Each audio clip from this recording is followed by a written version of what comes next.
Hi, we're the Briefs, and you're listening to Beautiful Disaster on Chaotic Radio.com.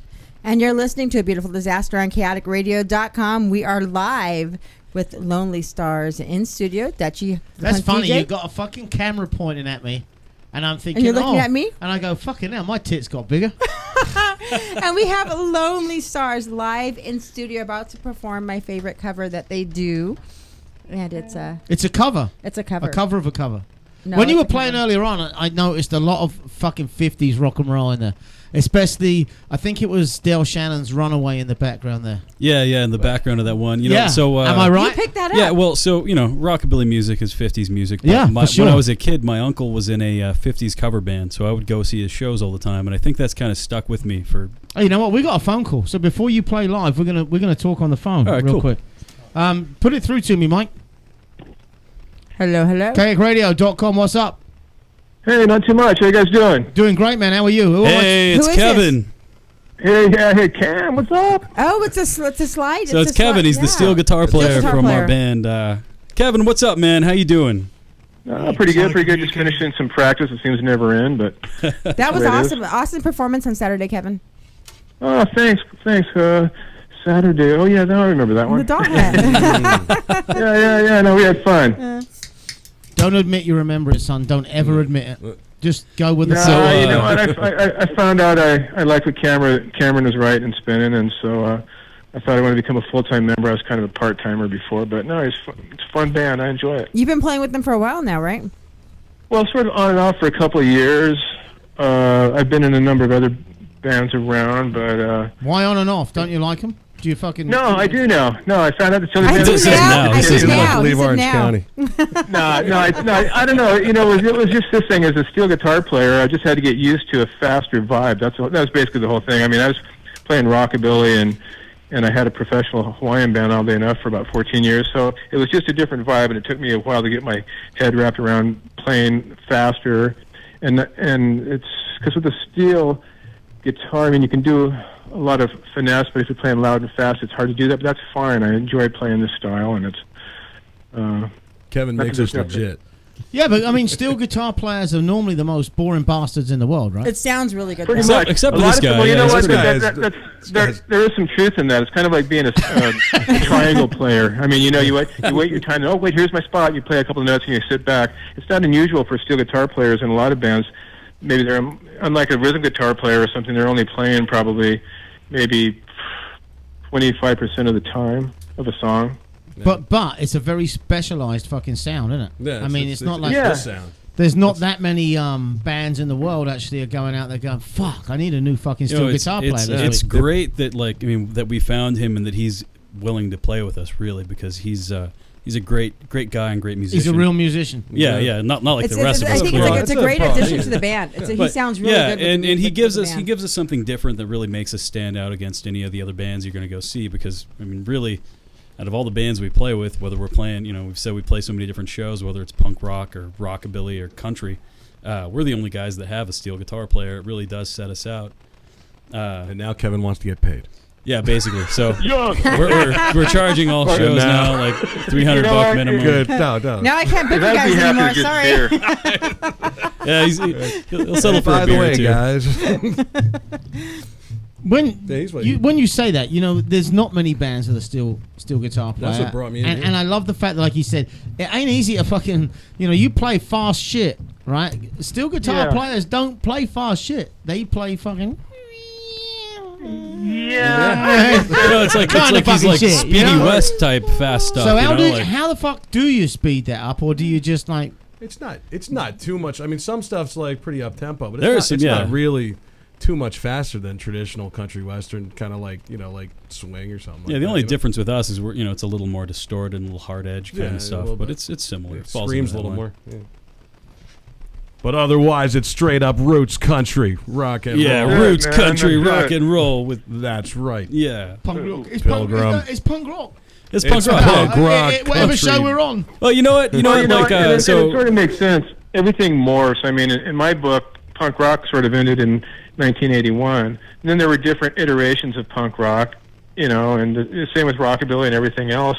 So it's just adding something different maybe to the original, whether it came from overseas or in LA, the iteration of what punk rock was, or just adding a different instrument. I mean, my buddy's a keyboard player, not to drop names, in TSOL, and it was odd to have a keyboard player when he joined TSOL.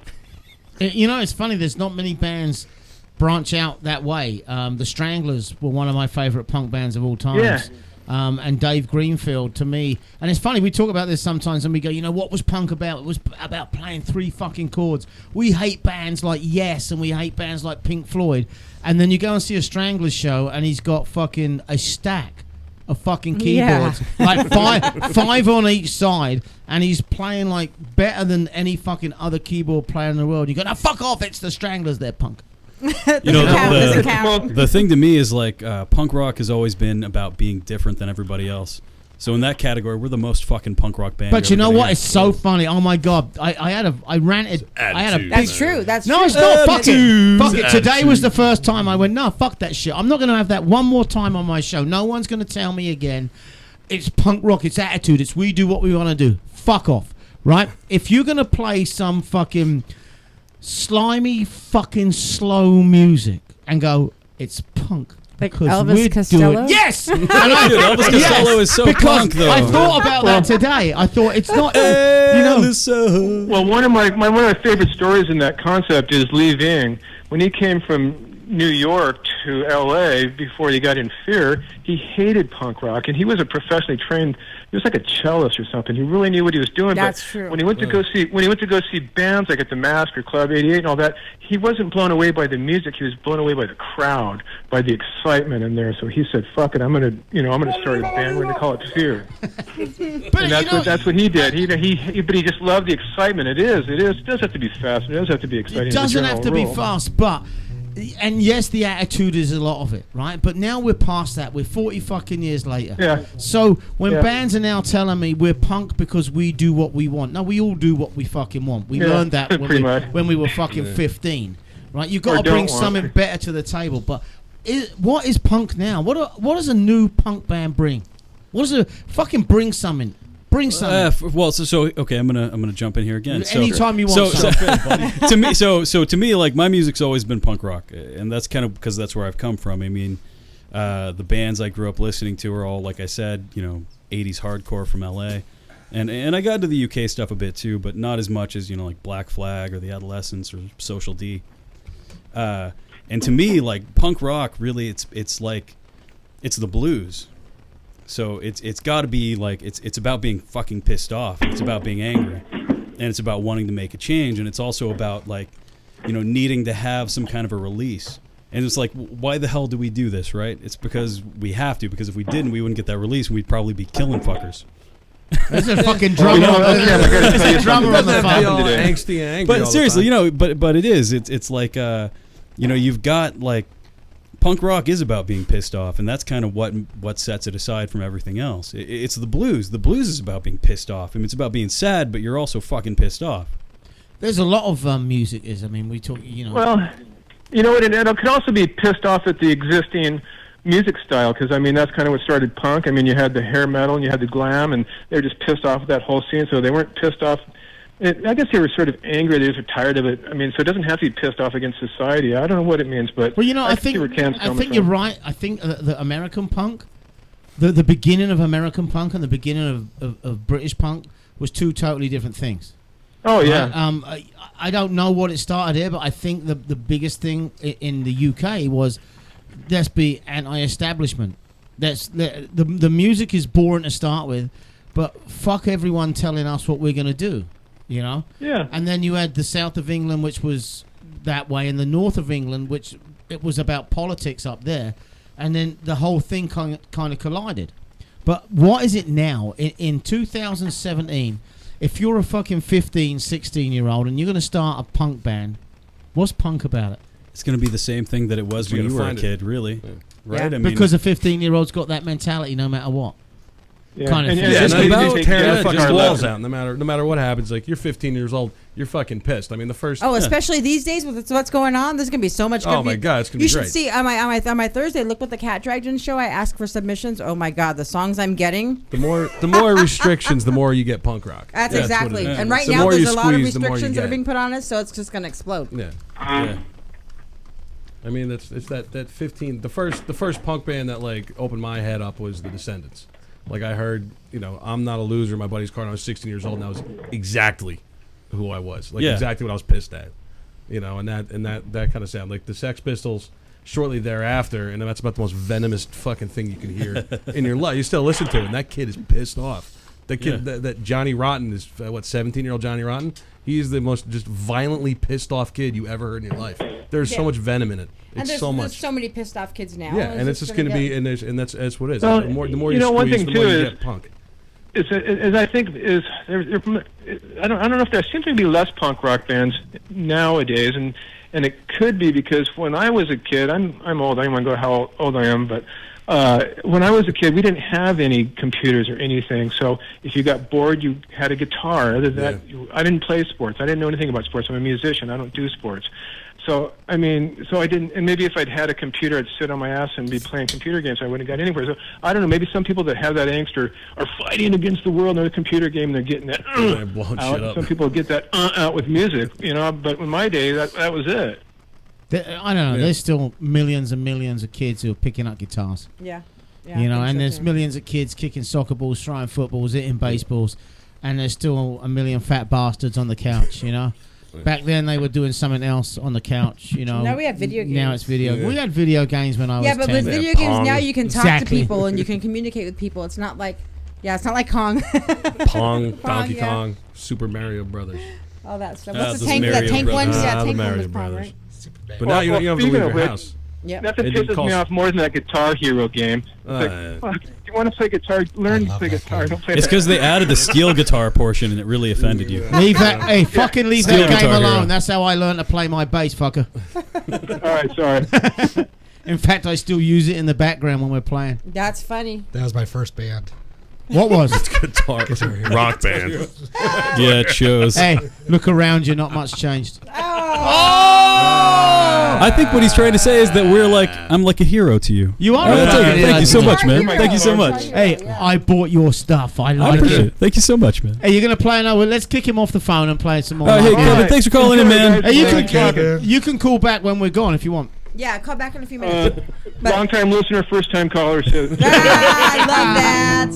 Alrighty, this is the song I've been waiting for. This All right, is, we're going to send this one out to Cat Monroe. Yes. And then I always like to dedicate this one to all the little boys and girls out there. All the boys who like to wear makeup. There we go. All right.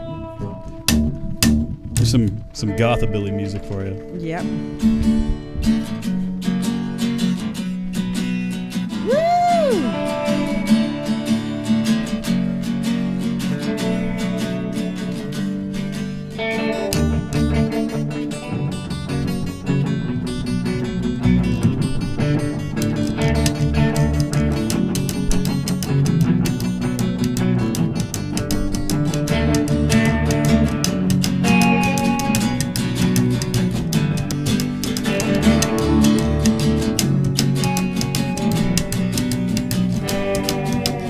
Oh God, it's raining and I'm not complaining. It's filling me up with new life.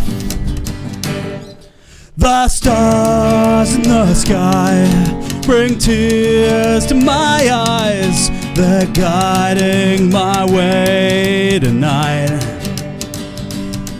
And I haven't felt so alive in years.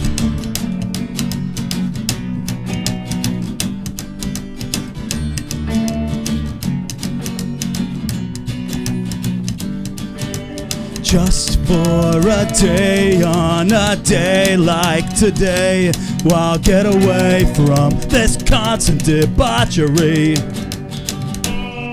The wind in my hair makes me so aware how good it is to be alive tonight. and I haven't felt so alive.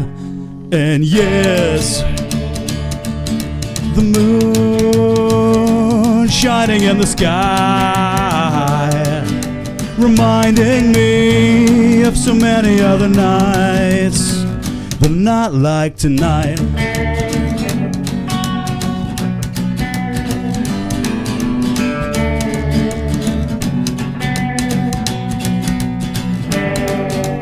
Oh God, it's raining and I'm not complaining. It's filling me up with new life. Here on my own, all on my own. How good it is to be alive tonight. When I haven't felt so alive in years. The moon shining in the sky, reminding me of so many other nights when my eyes have been so red. I've been mistaken for dead, but not tonight.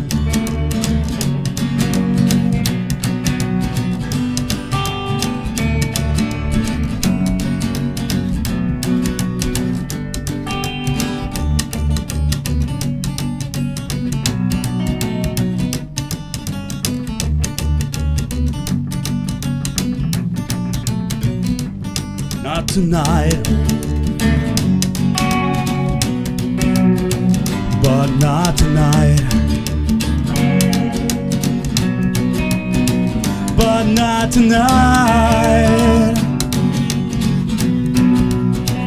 but not tonight, but not tonight. That was awesome. Thank you guys. That was Thanks. really rad. Don't sit down, because when you're up and we're playing, rather than you get up and down, because your music's fucking great. Play some We're at more. 5:25. We still got some time, but seeing though you're up and playing, play another one. Chaoticradio.com, A Beautiful Disaster, Lonely Stars live in studio. Hey, if you want to call in, 909-360-8330, but don't call in while they're fucking playing, dumbass. Yeah, when they're done playing, actually call in. You can talk to the guys, and we'll give you those tickets for. Yeah, exactly. Yeah. We'll give you the tickets for Saturday. All right. Friday night. The for 30-second caller. Okay. 30-second caller. Uh-huh. Okay, for Agent Orange and Sloka and Bastards tickets, give us a call. Give us a call. 909-360-8330. Give us a call, and we'll give you those tickets for Agent Orange, Sloka, and the Bastards Friday Night Whiskey. All right, here's some live cowboy music for you. Woo! Hee-haw!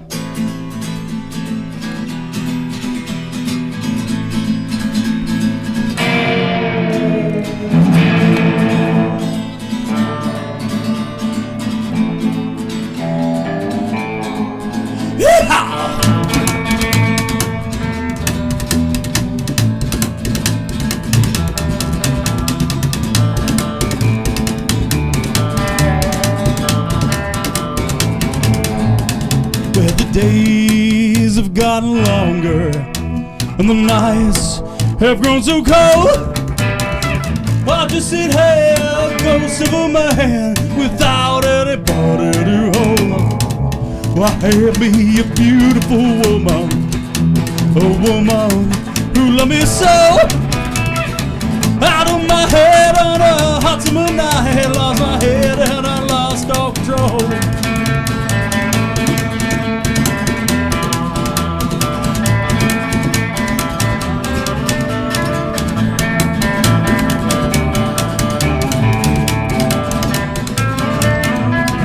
Well, 12-hour day at the factory. 9:30, I found my way home. Found her in the arms of another man. So I head and I lost all control. I came through, I was standing above her, knife in hand, thinking, what had I done? Ashamed of what I did, so I ran off and head to the rest of my days on the road.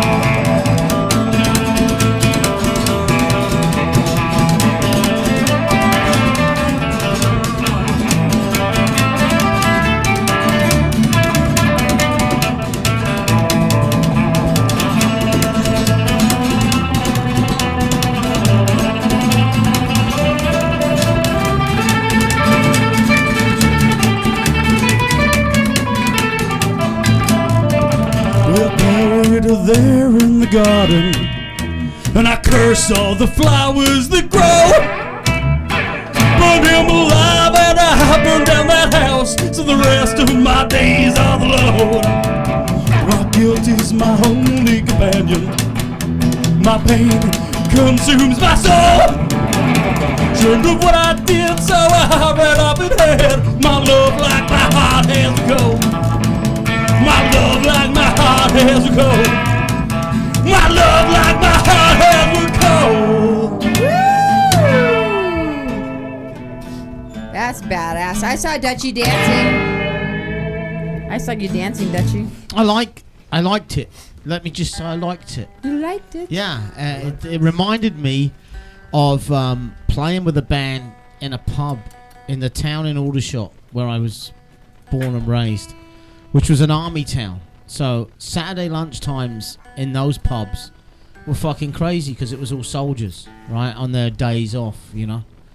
And they're fucking, you know, you can join the army at 16 and you can drink at 18. So you imagine a pub full of 200 fucking young fucked up soldiers. That'd be badass. And I walked in there.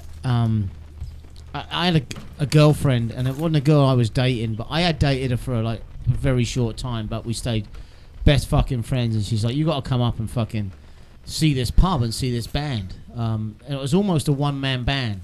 It was him and a drummer, and we started doing shit like that. And we used to do a punk version of Rawhide. You guys would like that. And I bet you can. I know you guys know Rawhide. You're gonna do it for us, right? I'll join in. I want to join in. I'd like to see with it, right? But I used to throw myself off. I actually broke my arm throwing myself off the stage because those fuckers loved it so much. And it was just fucking crazy. And as soon as you started playing it, I nearly started rolling. Get that body rolling, and fucking just. It was just. It's fun music, isn't it? What can you do? Yeah, exactly. It's music that makes you fucking start fucking hitting your feet on the floor. But it's bouncing. Yeah. That's the thing with like old country music, like Johnny Cash or Hank Williams or any of that.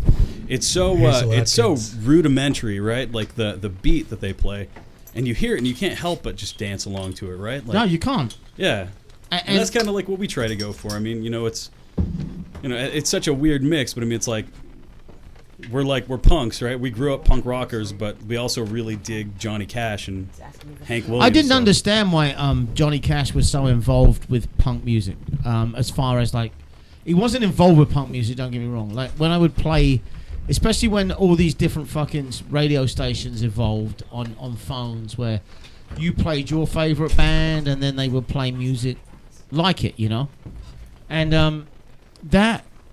Johnny Cash kept popping up, and what the fuck has he got to do with punk? It's his attitude. Huge Well, influence. if you look in the corner, there's that poster, that There it famous is. fucking poster, and you go, you know what? Yeah, Yep. Yeah, it's the famous yeah. fucking. And if It's you're the if fuck you you. if you're in a metal band and you have a picture taken, what pose do you put? You put the devil horns. Right, and if you're a punk and you're in a picture, what do you put? And it's just fuck yeah, the English version. What's the English version? Yeah, there we go. I got my fingers. Do you know what that means, right, Kat? Yes, that means fuck you. It's good. Fuck off. Fuck It means, off. Yeah. it means I've got my fingers and I can still shoot you with a bow and arrow. Poke your eyes out. Someone asked me yesterday why, and this has absolutely got fuck all to do with music or punk or anything. Why do the English drive their cars on the left-hand side of the road? What does it have to do with punk? Nothing. It does. It has to do with dandy highwaymen. And I'm Where's the going, dandy highway? and I'm going to see Adam so you- Ant on Thursday you can- night. So The dandy it has highway. to do You with can draw dandy. your sword or something. So if you're, yeah, exactly, yes. What was that? I missed it. you can draw your if you think you're gonna have to get in a fight, you can draw your sword. You stay on the left-hand side because you draw your sword and you fight with the right. We're the dandy highwaymen, right? Yes, we are. Uh-huh. You're not going to. Are you going to? I wish, no. Yeah. I'm going to Billy Idol. Where are you Yeah. going to see him at? The Fonda. Nice, And then next week I'm going to see him at the Observatory. nice. Yeah, I love Adam Ant. Yeah, Gotta go. Adam Ant, like his stuff, kind of, it's also got like it's such a mix of stuff. So some of his stuff's kind of rockabilly sounding. He's got that influence. I love Adam Ant. One of my favorite. Yeah, Yeah. he's freaking great. Yeah. Yeah. And when I was looking at your site on the computer there earlier, and your influences are fucking huge and diverse. Like it's totally diverse, you know. I hear Buddy Holly when you play. I hear, like you said, Runaway, the Del Shannon. You know, not that well. Yeah, and that particular song, it was that background, you know, that background vocal. But so much. I mean, every one of us, we play fucking so much music, right? You can't. I don't know what I'm trying to say. Well, so like this guy. I'm trying. You know, it's not that. It's there's so much music we all listen to, and it's a stupid question when you say what were your influences. Well, it's a tie-in to like so when you ask like what genre of music you play, right? Like I hate when people ask me that because I don't know how to answer it. Because it's all It's kinds a for pain in you the ass. guys. It's all and kinds. it's like and then that's when we get where we're kind of creative with what we say, right? So we're like, oh fuck, man, it's neo psychobilly. It's not really I like psychobilly. that. You know what? No, no, it's I'm honky tonk punk rock. You know, I'm not it's like big a on the different genre thing. thing, but I do like the neo psychobilly because Yeah. it is. It's kind of a neo Well, psychobilly. we try to, you know, but it's like, fuck, I hate because, and anytime you talk to anybody about music, that's what they ask you. You It's don't like, want to be shit. put in a box. It's What not a kind of box. music do you play? I'm like, Yeah. well, it's and so That's a fair kinda, question, though. It gets you, it gets kind of to what you were saying. It's like how I like to describe it is, especially with the EP, and one of the songs, the song PCH that you played earlier. Yeah. I like to describe it as like the Descendants, if they were recording at Sun Studios. There you go. So kind of like, you know, it's punk, but it's a little bit country. It's, you know, Punk. What do you call it? Kunk. Kunk. There we go. Yeah. Kunk. That's what it is. You guys gonna play another one? Why not? Why not? We're live on Facebook right yeah, now. So sure, say hi to sure. all your Let's- friends. Jose Jalapeno was on earlier. Said hi to you guys. Jose from Fox and the Fox Red Red Hairs. Hairs. Yep. They're playing March Thanks, brother. 25th. Yeah. Cervello's. Yeah. All right, yeah, let's do another song. Let's see what you got. Shoot. You're listening to chaoticradio.com, a beautiful disaster with myself, Cat Monroe, and Dutchie, the let's punk do, DJ. And we're Hitchhike, live in yeah? studio with Lonely Yeah. Stars.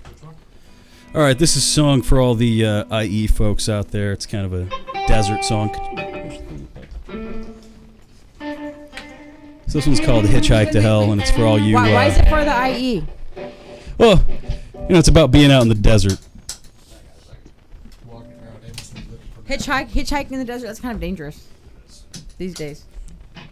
Chaoticradio.com. You want those Agent Orange Sloka Bastards tickets at the Whiskey on Friday? Give me a call, 909-360-8330. As soon as you hear this song, we're taking the 30th caller. You good over there? All right.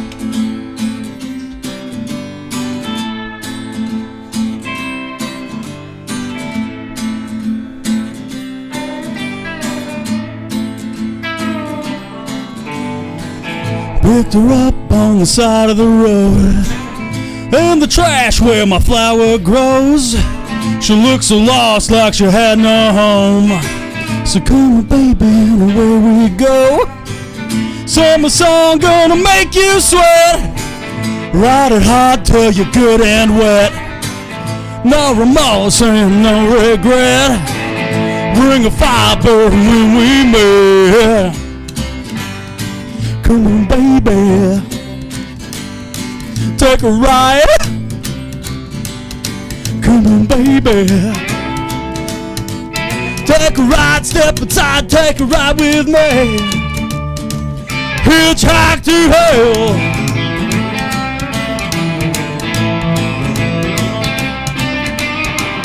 There's a song gonna scorch the land, shooting holes in everything we can.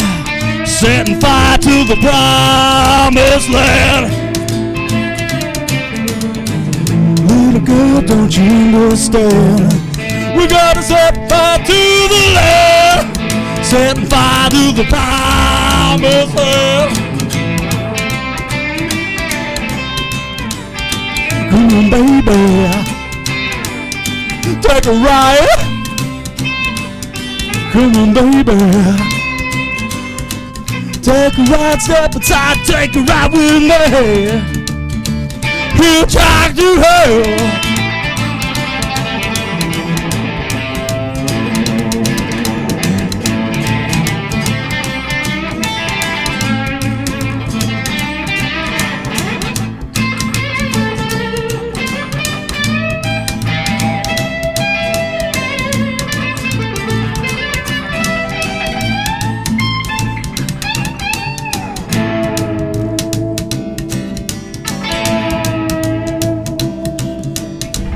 There's a sun gonna scorch the land, shooting holes in everything we can, setting fire to the promised land.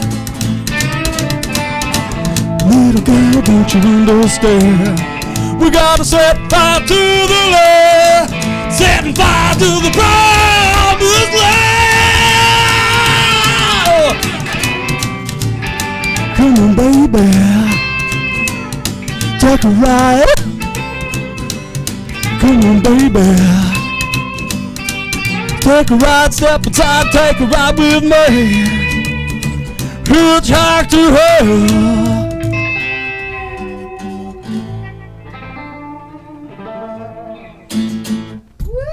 That was kind of dirty. We're dirty. We're dirty boys. We're not nice boys. I'm not a nice That boy, was- and I never was. That was dirty, but I liked it. Did you hear? Did you hear the lyrics on that? No. That got me kind of hot and bothered. Let me come and sit on your lap. You boys are turning a little red. Might be the beer, yeah. Might be that it's hot. Might be that song. That was Gotta be the good. song. Why have I not heard that one before? So you have heard that one before, because that's an old Mondo Inferno Have song. oh, I told you I liked Mondo Inferno. All right. That might be the reason right there. Oh, he's already put his bass raw down. Right, rampant take a seat. sexuality We're going to finish the show. Not now. We're going to finish it when we finish it. With fucking Rawhide. You're going to play Rawhide for me. That's for me. He's That's gonna 'cause- force you to play Rawhide. But you know, here's the thing. go. We got Mike back. bonanza, dude. Mike's back in the studio, and welcome back to the show, Mike. Oh yeah. Hi, Mike. Hello, everybody. I'm here. I still I'm have here. to take butter and rub it all over your head Oh, and then I rub it can't- in my boobs. I've Oh been- my oh. God! What the fuck did you play while I was out of the room? It was good. It was dirty. It was a desert song. Are you? Yeah, I say nothing. Jesus, Mary. We're not nice boys, and we never were. Oh, that's just how I like them. So Mike's streaming. Mike, tell them if you are listening and they want to watch, where can they go and watch this right now? On the Kaotic Radio YouTube channel page. So there you go. And on the big screen, there's a 65-inch or whatever TV out in the lobby. And I came back in, and what you were playing was live on a fucking huge TV. How did it look? It fucking looked great. Did it sound good? Yeah, it sounded, no, it sounded terrible. Hey. Not because of what you were playing, because there was no sound on it. We have little hearts on our live thing. You know, so... Those hearts are like symbolized of wet panties, I think. Yeah, that song. I tell you. you, My wife's going to slap me when I Right get as it. she said that, my wife literally said her and my son were listening to this. I put parental advisory for a reason. Well, your wife's okay with that. You know how she is. Oh. so have you boys traveled out of the area? You know what? We're pretty much like, we do the SoCal thing. We're all, we played Las Vegas. Yeah, we're playing in Vegas next. No, we did play Las Vegas. We have played Vegas. That's true. We've played played Vegas. Las Vegas on my birthday. For this guy's birthday, we played Vegas. But For his birthday. We Yeah. just happened to be there and it was his birthday. Don't Yeah. bullshit I booked the show Don't at the. fucking lie to me. it was at the Double Down. We booked the show. I booked Double the show at Down's the a Double great Down. place to I play. found which would be the CBGB of Las Vegas. Vegas. Yeah, it is. I love Double I found Down. Yeah, those place drink amazing. tickets from Double Down in my pocket Yeah. the other day. now I feel The chips. Yeah. I have a chip from Double Down too. Yeah.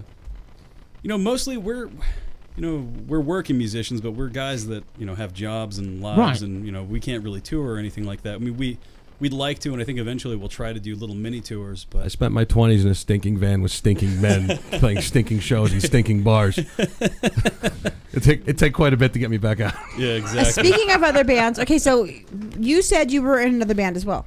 I've been in a bunch of bands. We'll name them and plug them now. Oh, okay. Currently, I'm in another band called Rogue Agent. Sounds a lot like Mondo Inferno. Sounds like high energy rock and roll, kind of like in the vein of Electric Frankenstein. And the Dead Boys and other kinds of cool punk, hardcore Love Dead rock and roll Boys. bands. Mhm. Before that, I was in a band called the Dark Hearts. They play out of Phoenix. Also, another kind of high energy rock and roll band. That's my brother's band currently. Both those bands played with us in Las Vegas with the Lonely Stars. You're forgetting Mondo Inferno And, and Skeletal Ambitions for that I'm matter. not. Well, of course, Mondo Inferno was mine and Cameron's last project.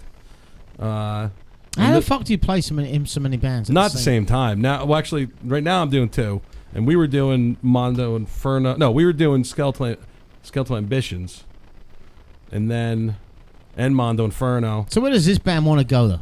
Yeah. Just Oh, you know, around and around You know Orange what? County. Where the hell He got a do, lap steel you know, player, and I was like, I wanna be in your middle-aged band. punk rockers go? Well, They don't I mean- go. They go straight to fucking hell. That's exactly. Or Orange County, or we play the Doll Hut. I mean, Pretty Doll much, Hut man. is hell. for, I played for us. the For us, first club I ever played in California in like 2003 on tour with my band, the Bolsheviks at the time, was the Doll Hut, and we went out there, and there were a bunch of Oh, stop talking about the dollar. yeah.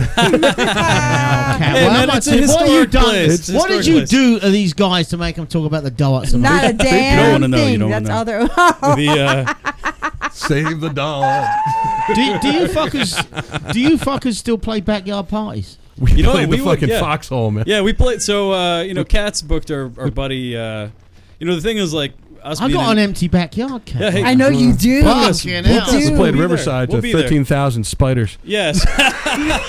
so being in a band that Got a plays black as widow in much my as we pocket. do, and all of our buddies are in bands, so it's like we're connected with people. So we've played like parties at our buddy Justin Fox, who's Oh the yeah, I Fox and love Red Hairs. love Fox and Red Yeah. Hairs. Yeah, so we played his We played party. his backyard. Yeah, His house is terrifying. Tell the story about It's the a house spider. of horrors. Tell the I story wanted to about go the spider. there. I wanted to go. I We were couldn't go playing his that night. birthday. It was and- fucking great. Yeah, it was. We played. It was like Halloween or his birthday or something. It was his right? It was birthday, his yeah. birthday around Halloween. So we went over there and we played, and like we were there all last minute. I put my gear down. I put my amp down. I put my guitar down.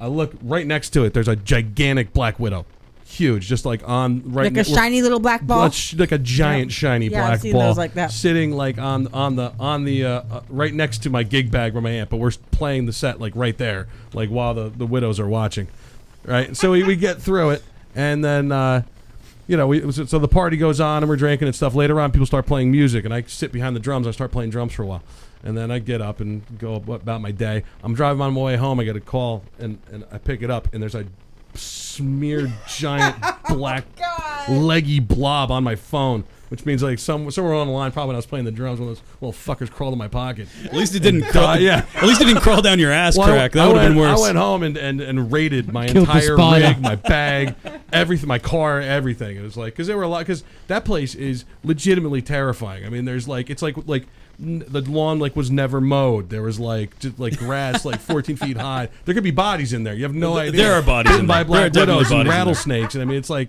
it was. I mean, it was a backyard party. You know. Yeah. To For the end Dutchie, all, we're end, playing your party. end all Set us parties. up. You know, end here's all the thing, lives. and it's a fucking no one ever knows what's going on right now, right, Kat? Yes, I sold my it's house, chaos.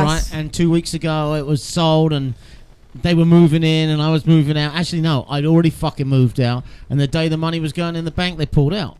Right? Fuck. Okay, so we stole the deposit. And then someone else came in to buy it, and it was closing today, and guess what just happened? Ugh. Right? So I've got an empty fucking house with a backyard that was made to fucking party in. Yeah. And if I piss the neighbours off, what does it matter? Nothing. Right? It doesn't anymore. So I guess we should be setting up right now and say, no, the new guy who's coming in to buy it, you've got a 10-day escrow, and you'll be lucky if there's any fucking thing left in it. We're having a party next weekend. Do it. Let's do it. We should. First 5 bands who apply, they get it. Yes, now. I Message just me now. We'll book applied. it up Apply. today. Put us in. Apply. It's right down the street. Let's do it. Apply. Perfect. do it. We apply. Apply. Accepted. Thank you. You're on first. which should be lucky because you may be the only fucking band. That's right. Yeah, we'll play so fucking loud. The cops show up in 5 That's it. minutes. That's That's right. That's right. Yeah. Yeah, so yeah, first is for backyard parties. First is good. First Yeah, is good. first is You get good. the Yeah. crowd. Last That's year true. you ain't And gonna not the play. cops. No. Yeah. Oh, I actually should plug my own fucking show. See, Plug I've it, got one plug on it, Saturday plug, night. plug. We're playing at Fitzgerald's in Huntington Beach. That's Friday, I thought. yeah, Friday. Saturday. I found out yesterday morning or this morning. I'm not sure I what fucking know. day. I'm bummed because I'm supposed to go to the other show Friday night. Ah, well, is what it is. Yeah. You want to go see the Lonely Stars on Friday night with Eddie Spaghetti from the Everybody's Super playing Suckers. on Damn Friday it! night. Damn it! I need 3 of me. No, that'd be bad. You know, we're talking But We think took- of all the things you could do. Oh, well, maybe that wouldn't be bad. There's 3 of you. 3 Catman Rose. Yeah, 2 are married. I'm married. You're not married. Oh, yeah, but that doesn't count. No, it doesn't. But that just, we talk about this often. Orange County is just a absolute fucking crazy place for great music. Only trouble is, right, when you go out on a Friday night or a Saturday night, you've got a choice of fucking 5, 6, 7, 8. Seriously, that many shows Really good shows to go and too. see. And then you go to a show that you think's going to be fucking it. When I say great, a good crowd, the bands are great, and you get there and there's no one there, and you go, "What the fuck?" And they go, "Well, different shows. 2 miles down the street, Alice Bag is playing, and another mile down the street, so and so's playing." And you go, "So why are we all playing so many shows, so many nights, so many times?" Well, you know, the other problem we run into with booking shows, and you have all these shows going on and people aren't showing up, which sucks because, you know, people are missing great shows and they're not showing up. But it's all the venues out here are 21 and up. Yes. There's no all ages venues. So I would love to who have likes a to go to great shows? all-ages Kids, venue. right? I mean, Yes. the kids are the ones that go to the shows. Yeah, we're missing out. They on, have on- more energy to stay up till 1 Yeah. o'clock in the morning. I mean, It's not I'll just tell you, like, you play a bar gig, and we play mostly bar gigs. That's like our deal, right? I mean, you know, you're a band, you play bars. People are there to drink, and if they like you, they'll come and they'll watch, and they kind of dig it. But when you play an all ages venue, kids are there for the music, and they fucking Yeah, love it. So they- they- got. yeah, they're lined up in the front, and they're freaking mosh Yes. pitting, and they go fucking crazy. Yep. And you don't get that at, like, you know. No, shows you play know at some what? regular And I freaking bar. don't ever think about that. No, And I it's you at know, the Constellation Room over at the Observatory, I saw Special Duties, and there was a bunch of kids, probably all under 16. It was like the craziest. I got knocked over twice. Oh, the Trying kids to are take a energetic picture. these Oh my days. god! It was They a were crazy. jumping you, it was Kath. it was the most awesome show I've ever been to. It was, and they knew all the words, and they were into it. They were into it, not just sitting back watching beer. They were into it. And that Yeah, was I mean, awesome. like, so that's like for this guy and I, we played in a legitimate 1980s hardcore band That that like Skeleton resurfaced Ambitions, yeah. over here. When you say hardcore, you mean hardcore punk. yeah, hardcore punk. Yeah, like freaking, East Coast New York hardcore. Yeah, these guys they're from East Coast Yeah, originally. they're from They Connecticut. what resurfaced originally. band out was here. it? Skeletal Ambitions. Okay. So if you look Skeletal on Ambitions. Reverb Nation, there's songs on there. If you have them, Yeah, play they're, them. I'll have to check it out. There's like They're pretty history. cool. Yeah, they're it a goes good back.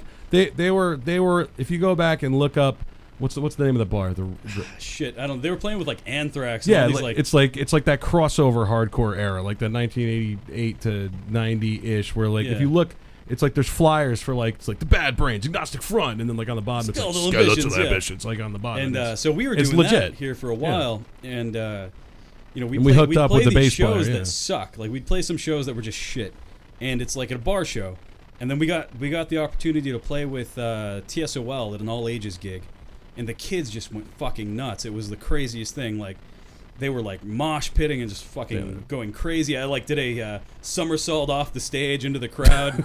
It's crazy stuff. Smashed Yeah. into some kids, jumped back on stage, nearly killed our Kids love drummer. the fast it was music. freaking awesome. They love yeah. it. They love don't it. have They any love- censorship There's with their nothing like that slam. anymore. No, I mean, you think back like so being from Riverside, the Showcase was my place to go when I was a kid, and that place was great. I saw every punk band you can ever think I've of heard at the crazy Showcase. stories about that place. I mean, anybody you can think of, they would come to town, they would play there, and I'm pretty freaking lucky that I got to see them when I was like 16. You know, I got to see like At freaking what venue? the Showcase in Corona. Oh yeah, everyone. I've talks heard about it Yeah, all the Angelic time. Upstarts and like, I mean, anybody. Yeah, your the band, business. Dutchie. I mean, I've seen freaking anybody, you know. So We played there. we got lucky. We got to play there with Zombie Ghost Train, who were Hey, Los fucking Gatos great Locos. psychobilly band. Yeah, and a couple others. But so there's nothing like that anymore. I mean, the Glass House, but the Glass House doesn't really do any good shows. Yeah, and this is not really It crazy does, moshing and and stuff it's there. amazing because you look at Pomona and you got the Fox Theatre on one live in side of the Pomona. street. You know what? People knock Pomona too much. Oh, Pomona's great. It's just It is a good little scene. It's that a good down- place that to own art a gun. district, It's a that- good the place to Second own a Yeah. gun. Street is really cool. It's just around it is So I live in Pomona. Terrifying. I live in Pomona, and He does. I like Pomona. I used to tell people I live in the nice part of Pomona. yeah. There was only But so it's not true. There's no such thing as a nice Oh, part. there of is. Pomona. there was Yeah. only No, I've had it. I've was- had it not take the freeways to here before, and I've had to drive to. But no, Pomona. It's seriously. There really was scary. only It's a like little one scary. stabbing at his house. It wasn't Yeah. even. I'll tell that story in a minute. It was fucking brutal.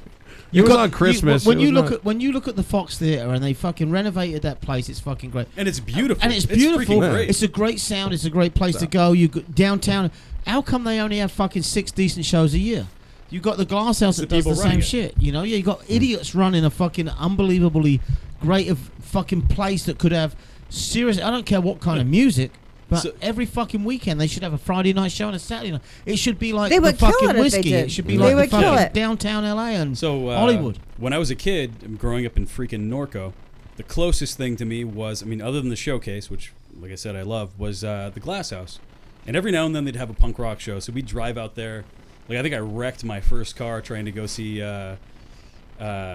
Litmus Green at the Glass House. Right? Litmus Green. Almost killed myself. I tried to smash some other guy in his car driving to go to that show. Ended up beating up a Nazi in the crowd. That's funny. But so Nazi like yeah, punch. going. He's the original Nazi you know, puncher. Yeah, that place. You know, it was great at the time, and it's kind of it doesn't do that anymore. It's like they just have random shit. And when I moved to Pomona, I was thinking like, man, I'm gonna be at a show every weekend. This is freaking great. I mean, No, it's because once every 3 you know, months. you play if you play music, you love music, and like Yeah. living in a city that to me when I was a kid meant a lot about music. I thought I'd be going to the Glass House all the time, and I mean, I saw the Selector last year. That was fucking great. I love the Selector. But Yeah. that's like the only show they've had in like 3 years that I wanted to go to. No, So- I've been saw- at 3 recently. They've had in the some we, last good we, year. we saw somebody at the Glass House. We Who was that? saw, we saw the Blood Dickies. for blood, like blood for blood. We That saw was the fucking Damned. great too. The Damned. Yeah, you saw Wait, the the Damned. Damned played at the Glass House? Yeah. You missed I it. missed that. You were. Where were you? It was a Thursday. I was probably going to bed. It was a 'cause I wake up Thursday. 5 a.m. It was Thursday, April the 20th. Yeah. Yeah, because that's when I met my girl. That night. I was there with you. That's right. Yeah. She we came were up to actually me we were and, yep, backstage with the Damn that night. That's right. I forgot about that. We were. Hey, we've run out of time. Damn Oh. it! Do we have one more song? Yeah, we can play one more off of Vera. You can play one more live. That's your shout. What do you want to do? Let's do one more off the EP. You tell me which one. Let's do. What did you play so far? What did you guys play so far? We only played Detroit Coffin. It's the Did only you one play- we No, played. we played PCH. PCH. Let's do. They did Love Gone Home. Let's do. No gone. No Grave But No the grave Sea. but the sea. I think you just did that. Yeah, you played that. Oh, you're talking about what you've played live, you mean? No, well, no. Yeah, we Fucking, I didn't realize it'd be so difficult with only 5 fucking songs on it. Let's do. Light the Way? Do Light the Way. Let's close with that one. That's our ending song anyway. Is it so one of let's those? close It's those love songs. I was just gonna say the same thing. Is it? Yeah, let's end with a love song. Let's live on a positive note. No more talking about pigs fucking basketballs or any of that Okay, nonsense. everybody forgot about it until you brought it up. Yeah, again. exactly. I like it like Okay. circular, man. I like to tie it all back in. I understand, like the basketball is circular. Yeah. Disgusting. It disgusts me. Like the pig's corkscrew Disgusting. penis. I was thinking Yeah. that. I didn't say it. You did, Cameron. You said that, not me. Chaoticradio.com. Before we play it, let's give each other hugs and kisses and say our goodbyes And pig squeals? yeah. Thanks, everybody. No, I can't What do up? Thank you, Chaotic Radio, for having us. Yeah, let me thanks, just let Chaotic me get Radio. my Thank corkscrew you, out. Dutchie Made me and squeal Cat like a Monroe. pig. She's bad. Back in the barn with you, Missy. No. Gentlemen, thank you so fucking much for coming in.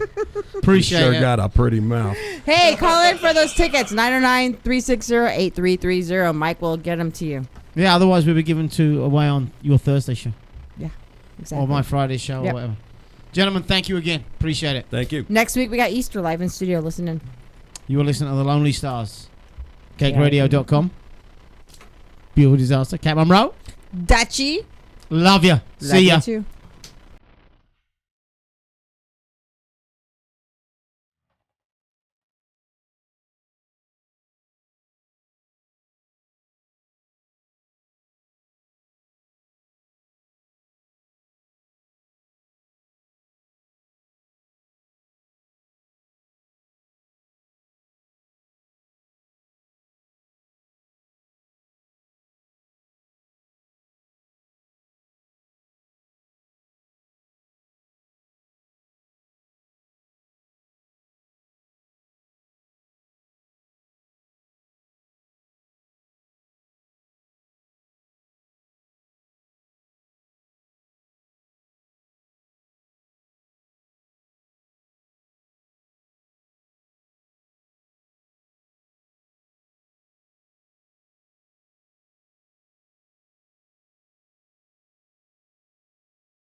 Chaotic Radio, because the rest is just a waste of time.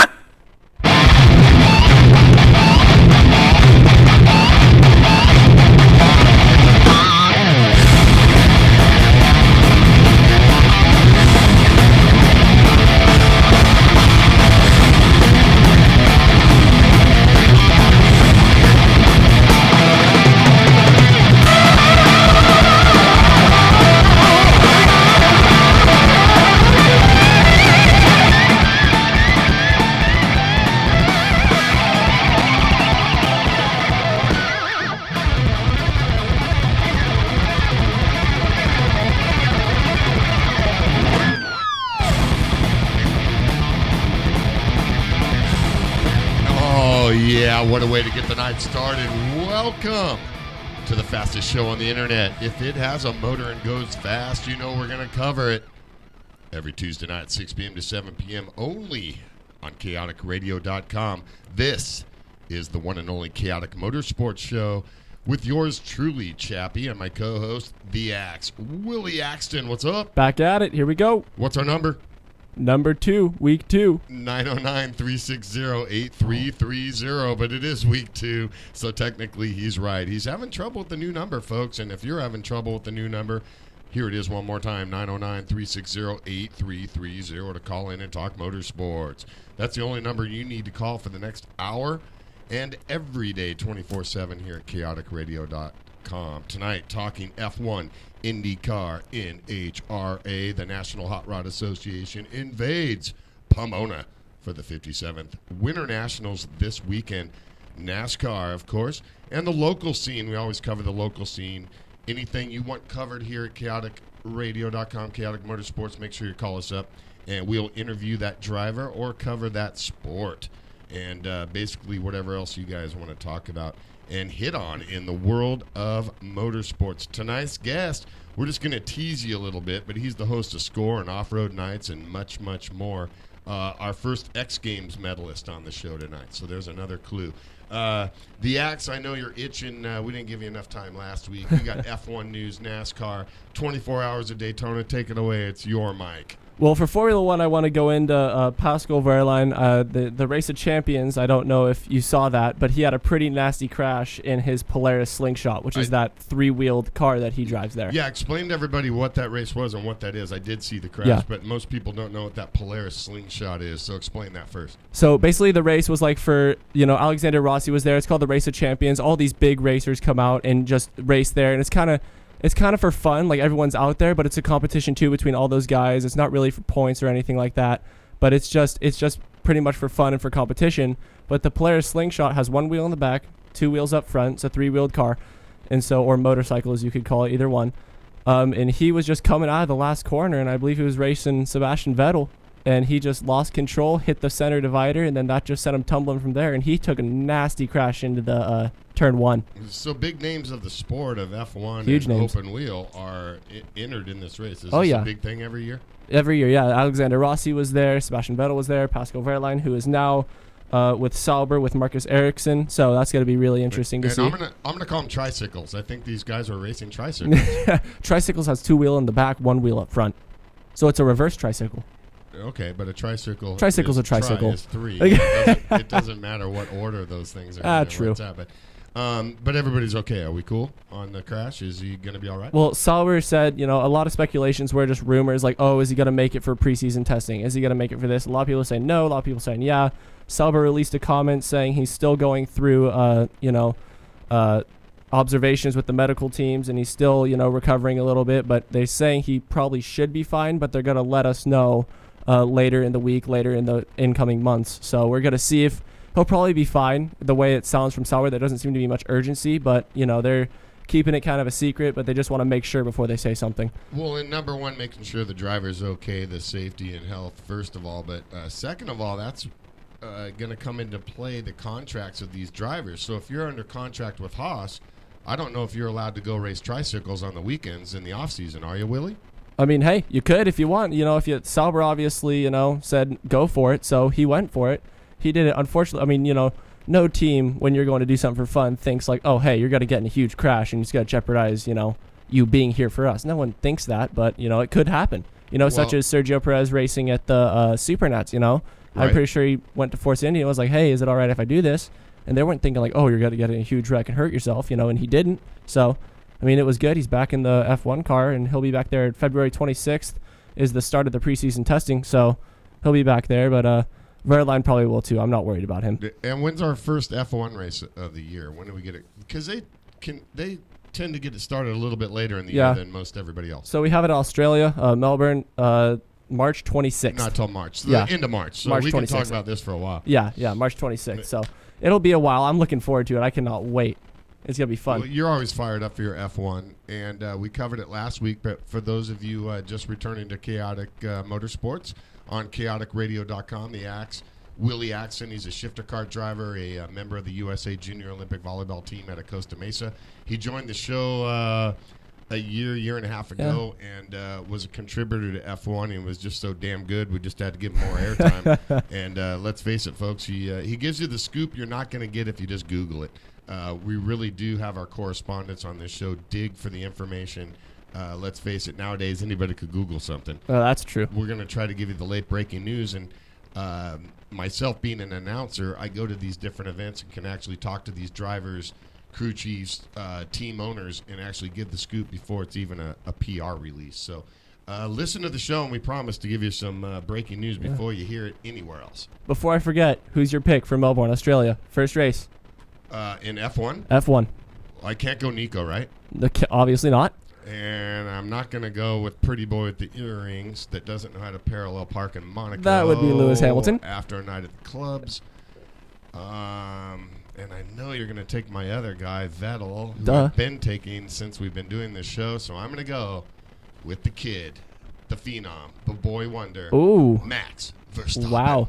Hey, and if you have any predictions, call in 909-360-8330 with your predictions for the first race. One more time on that number. 909-360-8330. Speaking of predictions, and we love to do that on this show for the bragging rights, but this year we're going to throw a little extra spice on that, little frosting on the cake, if you will, with all of our connections. And we're going to start it right now with, and we'll do something with F1 for each race. But how about for the Daytona 500 going to NASCAR real quick? Good Lord. If anybody wants to call in on this number leading up to NASCAR, Daytona 500, we have a few weeks to go, a few shows left. 909-360-8330. Give us your pick, your name and number off the air. We'll keep track of the picks. And you're going to a drift night on Chappie at Adams Motorsports Park. That's a fun night. And also a 4-pack to Irwindale Raceway in beautiful Irwindale and enjoy a night of NASCAR action. So there you go, just for picking the right NASCAR Daytona 500 winner. So make your picks. Daytona 500, let's get it going right now. Willie Axton, who's your pick? Oof, gosh. I mean, I don't want to be a bandwagoner, but I feel like Johnson would have a good chance. But at the same time, I'm kind of debating between, I might go Johnson, because why the hell not? So the 48 for the Axe, he is last year's champion, defending champion, and the 7-time champion. Yes. And I will go with Martin Truex Jr., who had a great season last year and was shut out of the chase. But Martin Truex Jr. will win the Daytona 500, folks. So if any callers want to call in and actually take Axe or my picks, you just have to take us to Drift or to Irwindale. Exactly. No, we'll give away our winning. Spotter over here. Guess Logano. Oh, some other guy that you always bring with you says sliced bread. Joey Logano. Okay, so there we go. So call in one more time on that number, and they can call in and make their predictions in the next few weeks. Yep. 909-360-8330. Real quick in IndyCar news, I know you got more stuff, but I got this in my notes. Smoke, Tony Stewart, coming back to the Brickyard, but no, he's not going to be driving next year. The 101st Indy 500. He won't be behind the wheel, but his foundation will sponsor the 77 car, the third entry, I believe, for Schmidt-Peterson Motorsports. 101st running of the Indy 500 as part of the Team One Cure Initiative to benefit the Colorado State University Flint Animal Cancer Center. So, Smoke, man, he's good for the sport, and he's great good for motorsports. He is. And good to have a legend like that as part of Indianapolis 500. Correct. Well, and jumping back to NASCAR really quick. There you go. I want to go over to Danica Patrick. I don't know if you heard, but her Does sponsor. anyone notice I crash a lot? That's what Danica stands for.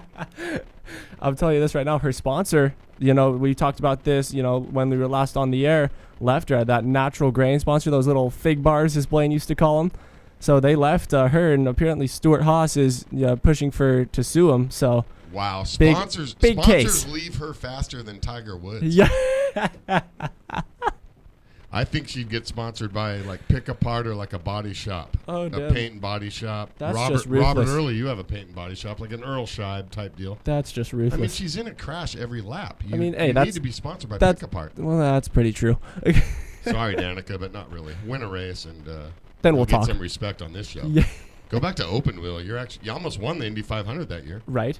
Come on, Danica. So, going back to Formula One here, I don't know if you heard, but McLaren is Probably a good decision. Yeah, McLaren is moving so-called from their silver to orange. They're going to like the orange. Yeah. I like the silver. I know. I love the silver, but apparently they're going to their orange. Little glossy, bright, really bright, almost neon orange. So I knew the 80s were coming back. Oh yeah, they're coming. Greatest decade ever. It's coming back. Well, and like their new car they named all their cars have been named like the MP for this, the MP for that. They're moving away from that, and their new car, which they came out with, is called the MCL 32. So, I mean, we'll see. That doesn't even sound racer fast. I mean, it doesn't, but with Fernando Alonso behind the wheel, who knows what could happen. There you go. Okay. He'll make it fast. All right, so Chappie, we always do our quizzes here at Formula One Talk. I got some nicknames for you, and I want to throw some out there for you. All right, You ready? I'm pretty good at giving nicknames and inventing Exactly, you're the nickname king, so let's see. I'd like to think I'm pretty good at knowing my nicknames, but if you're throwing F1 on me, I mean, you are the F1 genius. I'll do the best I can. Throw them at me. I like a good challenge. All right, I'll give you an easy one, the first one. Easy one. Ready? Here we go. The Iceman. I'll go with Kimi. Oh, yeah, you're right. Raikkonen. It's not hard to really see why he was, got the name Iceman. Ice water running through his blood. Exactly, but Ron Dennis, rather, who was at McLaren when he was at McLaren, gave him that nickname. So that's pretty funny that he got that. Probably one of the classic nicknames of all time. Oh, all time. Well, you should be able to get this one. Little older, you should still be able to get it though. The Rat. Our guest at 640? No. Okay. Keep going. A little older, you're right. I should be getting anything with the word old in it. The Rat. The Rat, James Hunt. Oh, I was going to go Jackie Stewart. No, it's not. It's not James Hunt. He was rivals with James Hunt. Oh, then James Oh, Hunt. come on. Who was James Hunt's rival? Come on. I saw the movie. Oh, you got this. I saw the movie. Need some help? Yeah, I need it. Nicky Lauda. Yeah, I saw the movie. Oh, come on. Okay, that's a good rap. No, he's a good rap, but so's Jackie Stewart with that hat. Well, yeah, that's true. That's true. He was also named, King Rat, Super Rat because he was so damn good in that Ferrari. So anybody that looks like a rat should just be called the Rat, and you're in the Rat Pack. all right, you know what? Last one because I'm we're struggling over here. We're I'm 1 for 2. You're struggling. I'm You're struggling. 50%. Oh, here we go. Let's see if you get this one. Ready? The Professor. Jerry Henderson. Oh, Rest in peace. Okay. No, that's 2 out of 3. That's it. Oh, There's only okay. one professor. or Warren Johnson, pro stalker in NHRA. That's Formula it. One. Moving Formula right One along. professor. Okay, who's the professor in F1? Alan Prost. All right. Come on. I knew you'd get me beat in F1. All right. Hey, on a sad note, my buddy Ken Manning, local kart racer, you know Ken. Yep. Texted me during the Tri-C race. Tri-C, by the way, had a great race. They're a local kart club. We pumped it up last week. I announced for them along with the Los Angeles Karting Championship at Fontana at Cal Speed, a go-kart track outside of Turn 4 of Auto Club Speedway up there in Fontucky, as we like to call it, Felony Flats. And they had a great race, Tri-C Karters, over the weekend, over 100 turnout. And Ken Manning texted me during the race. We weren't able to do a moment of silence. It was a little late in the race program. I couldn't squeeze that in, but thank you, Ken, for texting me, and we lost a member of our racing family. Lee Hatch passed away Friday. 49 years old, way too young to the dreaded cancer. Former ASA speed truck champion from Rancho Cucamonga right here. Yep. Local racers, 0-2 Rookie of the Year and a 2-time champion, as we said. So thoughts and prayers. And Rest in peace. Yeah, and we'll see you up there at the racetrack up above. Yes, sir. Lee Hatch, we remember you well and won talent out there on the racetrack. Yep. So, on a more, let's say, brighter note, Sure. back into Formula One, Esteban Gutierrez, Kevin Magnussen's coming for him at Okay. Haas. Okay. So, I just want to go over real quick, your opinion real quick. Do you think this is a good choice for Haas to get rid of Esteban and put in Kevin Magnussen? I'm going to say yes, but I don't have as much Mhm. knowledge as you on this Yeah. one. I think Magnussen might have more experience and might be better for that position to run. Where it's going to Yeah. still be two drivers on that team. Still drivers, yeah.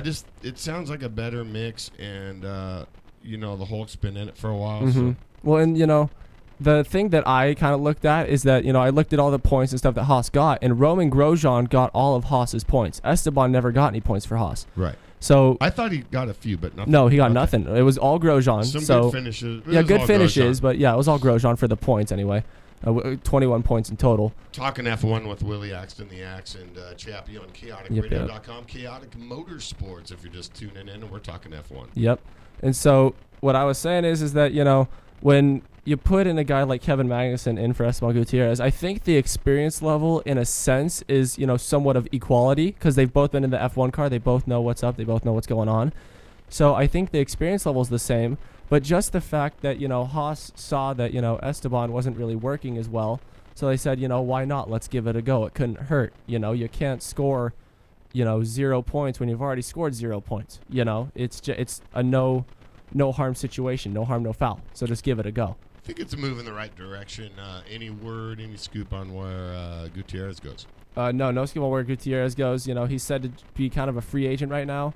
And, all the teams are pretty... He might not even, come back because, all the teams are starting to make their picks, if not made their picks. So a guy like that in that situation, if he doesn't get the phone call, where do you end up doing? Does somebody else call you? Do you go run a different series? I mean, you go run Super V8s? Yeah. You go run... I would there's probably plenty run- of races you can go race. It's not... Well, I mean, you could probably go to the Australian V8 Supercar Series, go. something like that, or, just something along the lines of Formula One. I wouldn't be surprised if he went to, you don't really see Formula One drivers go back down to GP2, or maybe he could go try and run, Formula E like Kobayashi did. Kamui Kobayashi. Well, and that's what I was going to say. There's a lot more opportunities now for young drivers. Exactly. Look at some of our kart racers like Christian Brooks is signing a new deal to run GRC lights. Exactly. I mean, you can go rally. Alejandro you can go Fernandez, rally. all those guys. There's So a lot, and he's young. Gutierrez is young. yes, And very young. We'll hear and see of him more on the podium. Oh no, for sure. We'll probably see him back in Formula One, in years to come. So it's not over yet. With guys retiring like Nico Rosberg, like unexpected retirements like that. When Nico Rosberg just said, "Oh, I'm done," it put everyone into a frenzy. So it kind of got crazy. So who knows? I mean, something could happen like that again with Fernando Alonso. Who knows? You're right. Hey, speaking of the big guys, and we didn't get enough to hit on it, and we'll come back after the break as well. But tell us a little bit. Let's get into a little bit before our guest comes on at about 6:40. So about a minute and a half right now, and then when we come back from the break. Yeah. You went to Supernats, the biggest kart race in yes. the world in Vegas. Tell the fans what that's like, and I want to get into your brain a little bit on your feelings because you've been to a lot of kart races, and you also had an incident there, so we need to talk about that. But give a little intro on SCUSA Supernats, what it's even about, and who shows up. Well, SCUSA Supernats is one of the biggest races in the world, you could say. It's the stage. That's what every driver looks to go to. Some guy just can't show up and say, "Hey, I just want to race." You got to be known. You got to be distinguished in your club. You got to have people vouch for you. You have to be good to go there. So it's some 80 some odd number of the top drivers in the world. Sergio Perez obviously came there. There was Connor Daly, Alexander Rossi, who won the Indy 500 last year. The best of the best. Exactly, the best of the best. So, it was, for me going there, my dad kind of told me, he goes, you know what? John Martin at iCart kind of hooked us up with a chassis and whatnot and said, we're going. We'd love to have you go. And it was my first Supernats. So I was like, a little nervous. My dad told me about it, and he's like, let's give it a go. Let's see what's happening. So, I went, and, it was a great experience, and we'll get back more into it after the break, but, it was great. Why don't you bring us to commercial on your way out while we can't drive 55 in Vegas? Well, Chaotic listeners, don't go away. We'll be right back. We got a lot more to talk about. For Chappie, I'm the Axe. We'll see you after the break. One foot on the brake and one on the gas. Hey!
and Chaotic Radio.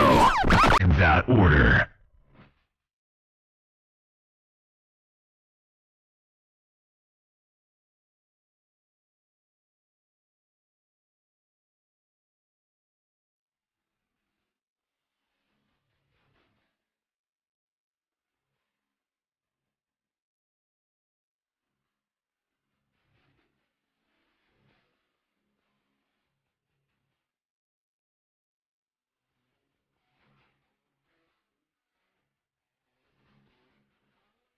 All right, we are unchained and we are back. Chaotic Motorsports, chaoticradio.com. Show number 2 on the re-debut, the return in 2017 with my co-host, the Axe, Willie Axton.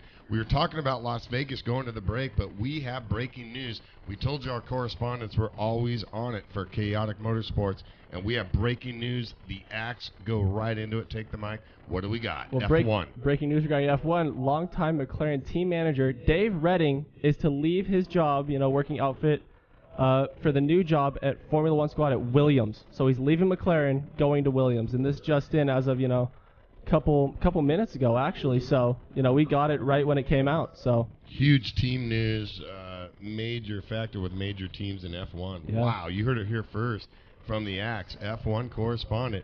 Chaotic Motorsports, chaoticradio.com. Well, and wow. this is also on top of losing Ron Dennis. So they're losing people left and right. Good God, McLaren's just falling apart, it seems, over there.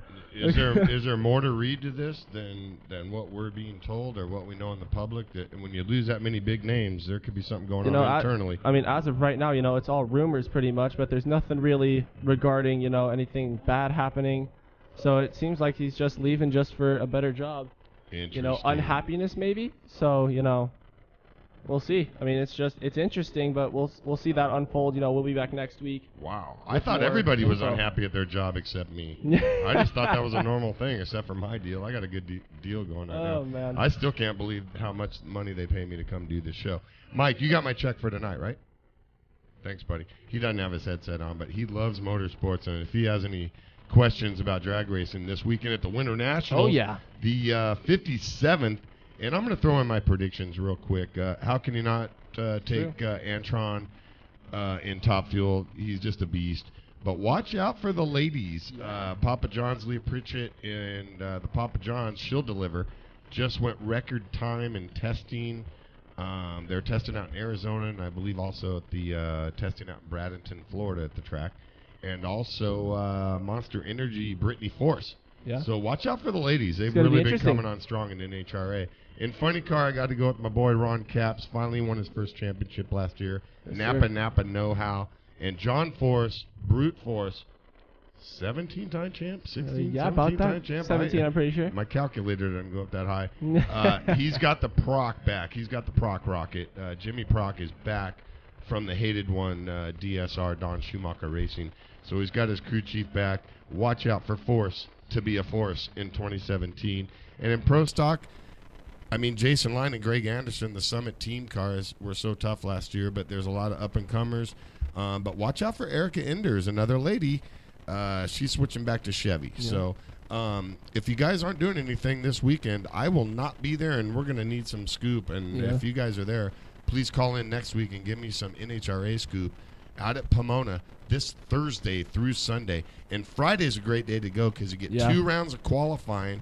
It's not that crowded, and you get to see everybody twice, guaranteed. Mm-hmm. Guaranteed. So even if they have a bad run, you get to see all your favorite drivers 2 times. So it's qualifying twice on Friday. And they might want to bring some earplugs. The rookies need the earplugs. Us pros don't. So anyways, NHRA this weekend.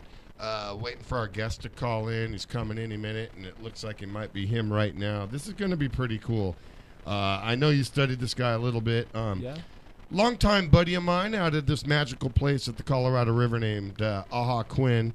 And just recently, through the wonders of social media, I touched base with him, and he's really making a big move on the off-road scene. He's your live host at Score International, the founder of Off-Road Nights, promoter, host, announcer, event organizer.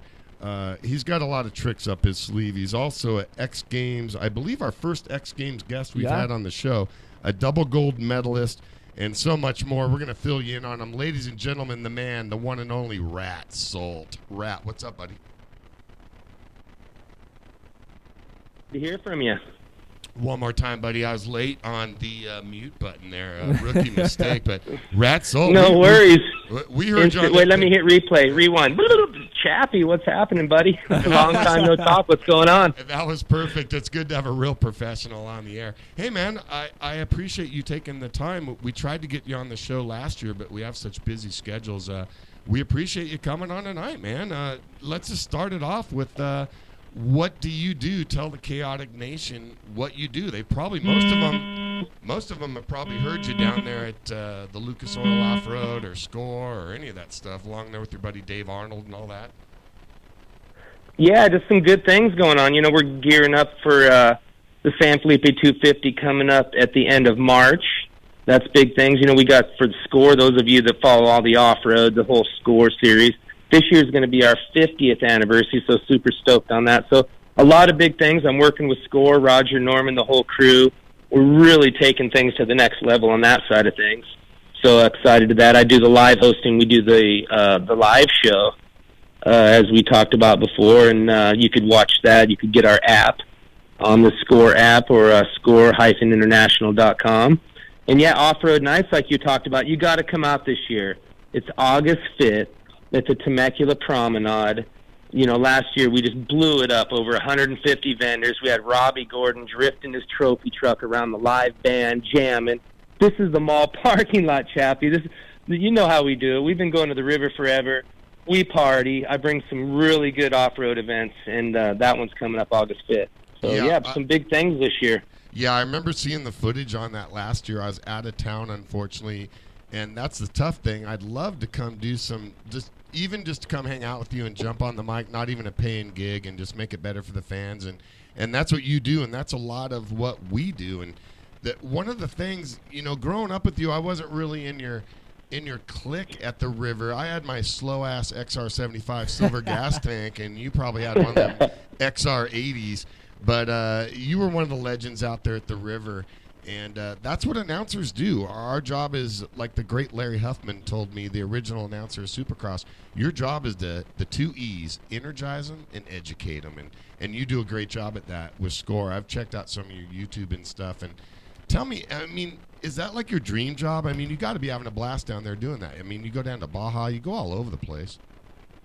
Honestly, yeah, I love doing it. It's not only just going down there and being able to be on the mic for contingency, and we're doing qualifying for all of our races this year, which is cool. So it's a whole extra day of racing. So there's that. But this year, my dad, Papa Gary, he's going to be down there. He's actually already there. Is Gary listening right now?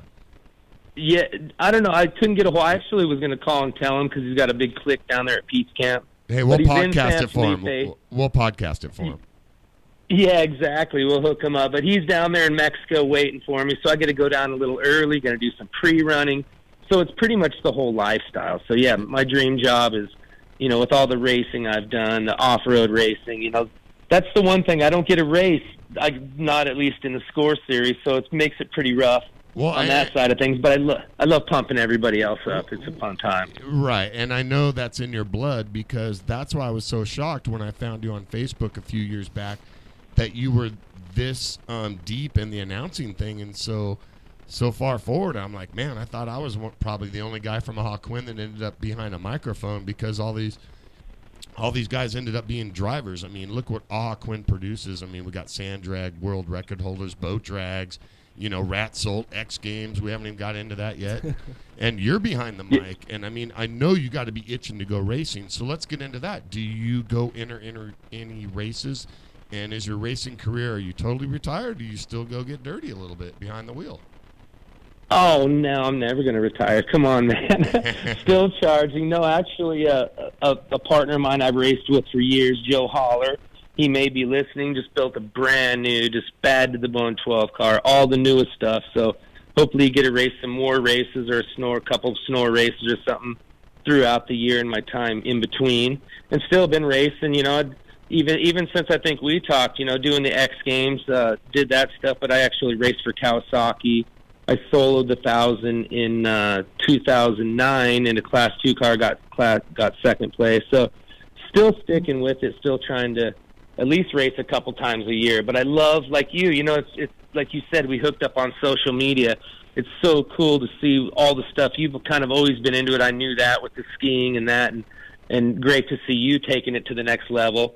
But it's, I kind of fell into it. Just, you know, it's just from, you know, I host the TV show X-Core, and just kind of always talked to Roger Norman, said, hey, I would love to come host it. And just doing a bunch of other things. And the last year and a half, 2 years, it's just taken off. I mean, I do Lake Elsinore Grand Prix, Jump Champs. Right. Doing some Monster Energy stuff. So lots of other things pop up, you know. And it's not like when you were 19 years old, you ever thought, I'm going to be an announcer. I never thought this. It almost kind of just happened, and you're just riding that wave, and what a great ride it is. Exact. But have I changed? Who threw the parties at the river? Who was always the first guy telling everybody where the fire was on the hill? Come on. You were the man, and then when you finally left Aha Quinn, and another legend overtook your same residence, my friend, Mr. John Stroop. I know he's listening. He's a kart racing and race legend down there, John Stroop. But the Rat Salt place was the place you needed to go. I'd usually bring down some blender ingredients. And when you left, always. I tried to do my best up there at spot 221 up there at Aha Quinn. You know that. You always kept it going too. We both did. That's what you said. If I wasn't going to your party, you were coming to mine. We were rocking it. Or there would have been both in one night, depending on. You usually had the better ladies though over at your house. We had some good parties. You know what? I want to touch on this. It's Is this cool motorsports talk? of going up. Oh, absolutely. Going up on the hill. You know, now I'm into some side-by-side stuff, hooked up with Robbie Gordon, going to be doing some stuff. Hopefully, can't really let anything out, but doing some stuff with the Arctic Cat. I don't know if you've seen the new ones. Robbie Gordon Motorsports hooked up. They teamed up. They got the baddest, hands down. It's a mini race car, right? And it's going to be sweet. It's coming out. It's called the Speedster 77 or Speedster. It's got a new name, but it's coming out mid-year. Okay, we're going to be looking. Who for was the first? Yeah. So you know what? Where did golf carts before they lifted them? On the hill in Aha Quinn. I've never seen it. Took off right there. Brian Shalene, like you said, so many people. Tilly, Shalene, you. Yeah, you guys are the fab geniuses. You guys started all this. I mean, and both those guys are running famous businesses. I think the PBR off-road truck, Shalene he's been a guest on the show. That thing's for sale right now for $170,000. So we need to get our chaotic money together and let's go racing. But you're right. I mean, what a magical place that Aha Quinn is. But getting back into it, your racing career, let's go back to the early days. And I know we cover motorsports, but it's still freaking racing, and it's awesome. And I was always jealous of you. I remember when I went to the Aha Quinn store, and I had a picture of me going like elbow slalom in a tournament, and then right next to my picture was Rat Salt's action figure. I've never had an action figure, and the Axe, Willie Axon, doesn't have one either, but he wants one. But my partner, my co-host, Willie Axe, he races a shifter cart. You got to come out here and try his shifter cart, dude. Man. He wants to invite you out. Oh, it's so much fun. Oh, that's an invite? Oh, yeah. Date, it's on. But he wants to go off-road racing with you. But hell yeah. He's got some X Games question, man. We got to cover X Games. We'll trade off. Well, hey, man, you know, I read that you did a little bit of luge here and there, and I'm telling you right now, I watch those luge guys, and I don't know what possesses you to do something like that, but that's crazy. Like, what got you into that? You know, it's crazy. Everybody's kind of heard of gravity skateboards. They're worldwide now. A couple of friends of mine, Mike Bream and Chris Taylor, they started this. They said, you know what? There was no longboard companies out there. They started it. Long story short, they cut a couple out in the garage. They said, you know what? There's a skateboard race at San Dimas right there. I'm the racer. I race downhill skateboards.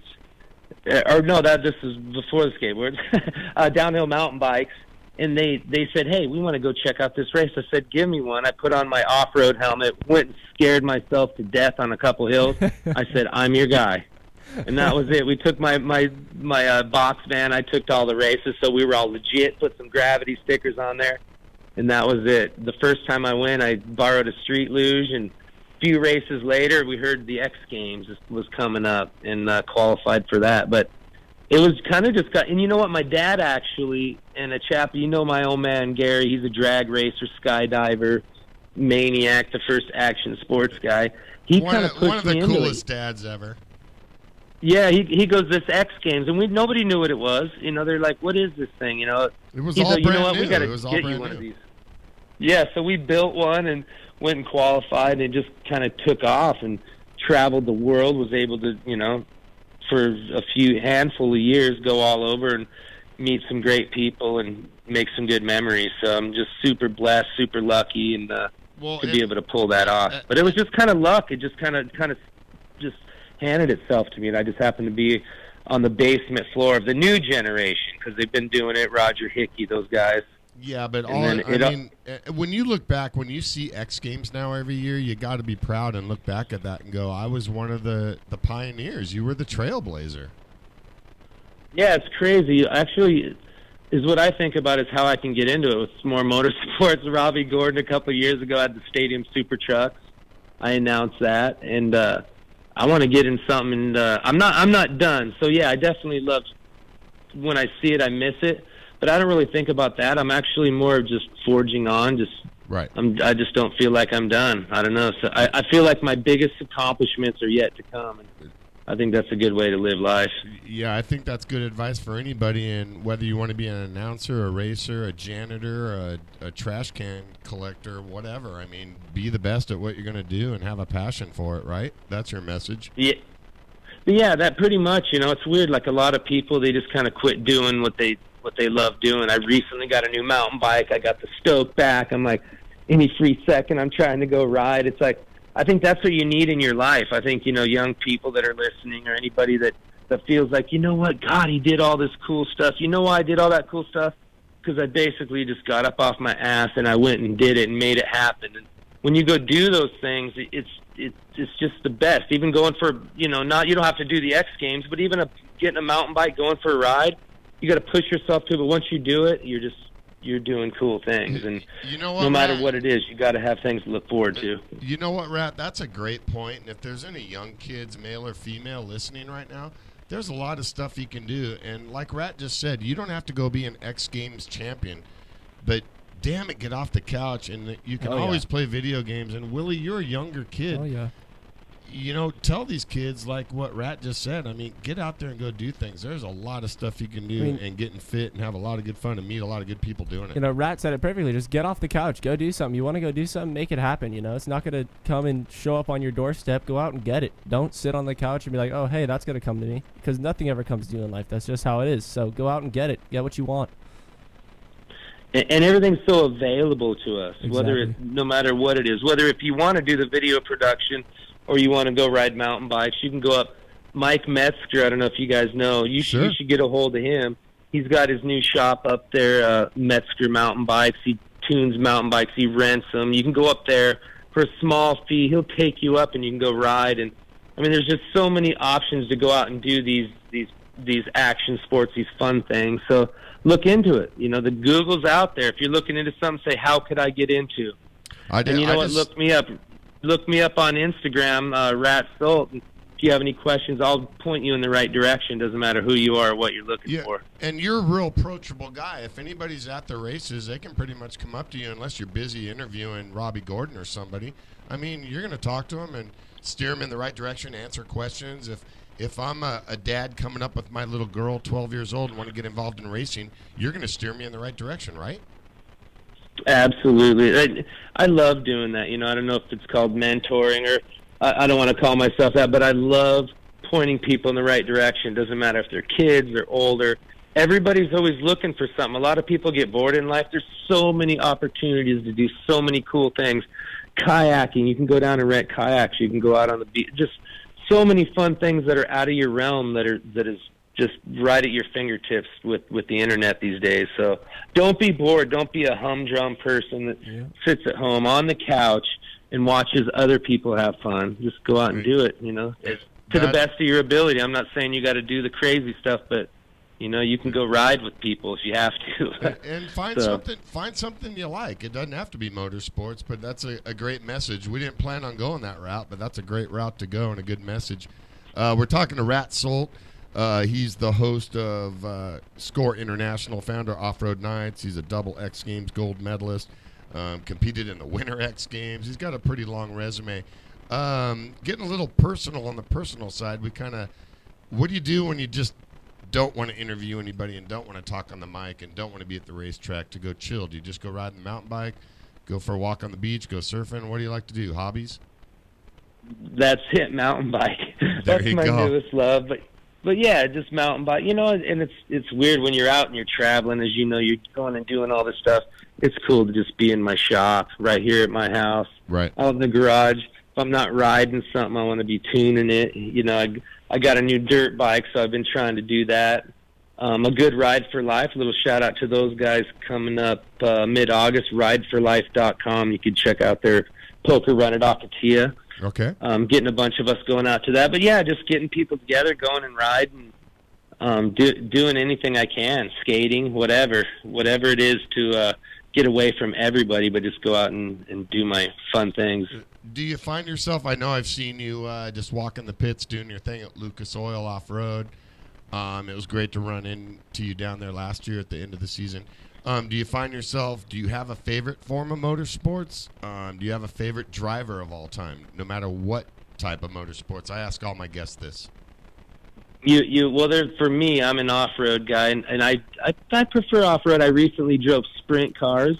Cool. The sprint car experience at Paris Auto Speedway, that was epic. An awesome You can program. go do that, you guys.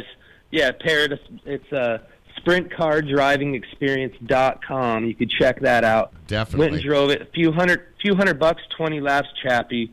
We got to do our next show there live. I will hook it up.